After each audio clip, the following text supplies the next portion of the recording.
Hi everybody, this is Dr. Kat again from Central New Mexico Community College, continuing with our discussion of the digestive system, and here we're looking at videos J. We have just a few more to go after this. In this video, we'll introduce you to the accessory structures that are associated with the small intestine. We'll also go over some of their ducts and quickly review some of the circulation we've looked at before, plus add a little bit more. The three accessory structures that are associated with the small intestine include the very large liver. If we lift up the liver and peek underneath, we see the gallbladder.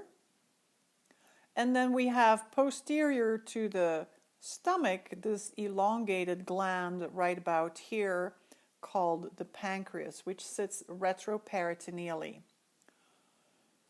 There are various ducts that we need to take a closer look at in order to better understand how the secretions produced by each one of these accessory structures makes it into the small intestine. First of all, the pancreas has a major duct. You can kind of see it here running through the midst of the gland. Let me kind of illustrate to you where the gland really is so you see it a little better. So it sits behind the stomach, by the way, like so. And so on the inside of it is a duct right here. And that duct is actually going to merge with what we refer to as the common bile duct. The common bile duct is the duct that forms when the duct that leaves the gallbladder merges with the duct that leaves the liver. And let's take a look at this a little bit better on another slide. So here we see the common bile duct once again, which is going to merge with the pancreatic duct eventually, and then enter into the small intestine. Where this happens, where this merging occurs, we're going to find the sphincter of Oddi, or also called the hepatopancreatic sphincter. Now, arising from the gallbladder, we see what is referred to as the cystic duct. Think of the gallbladder as a little cyst, and then you will not forget that we call this the cystic duct. Arising from the liver, we see the common hepatic duct. Basically, there are several smaller ducts that merge to form the common hepatic duct. When the common hepatic duct that arises from the liver merges with the cystic duct that arises from the gallbladder, we form the common bile duct.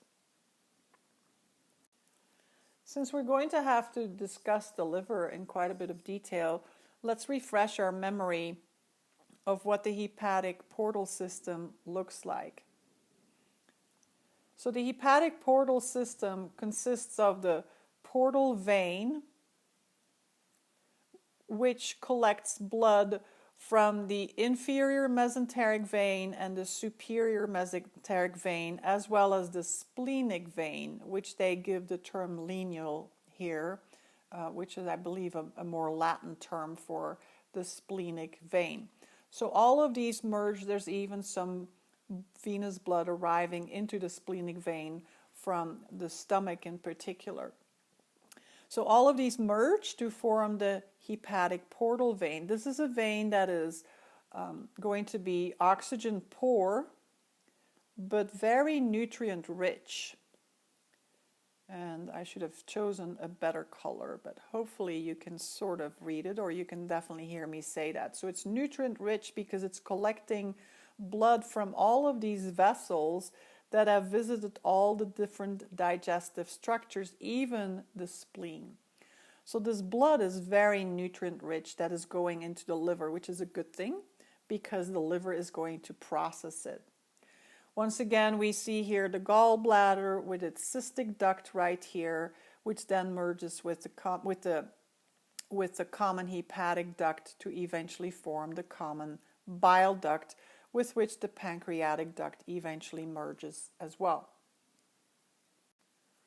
Once all that blood that entered the liver via the hepatic portal vein is processed by the liver, and we'll talk a little bit about all these different functions that the liver has in addition to the production of bile.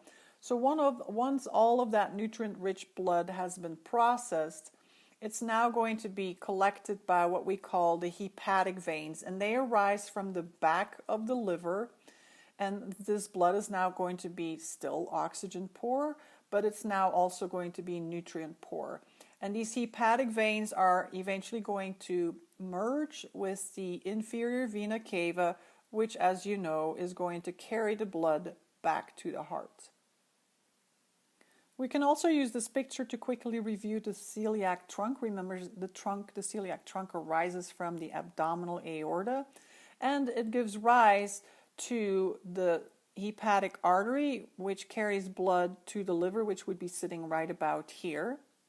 But it also gives rise to an artery that carries blood to the spleen, that is the splenic artery, and also the left gastric artery, which carries blood towards the stomach. And so this gets us ready now to discuss the liver with the gallbladder and the pancreas in a lot more detail.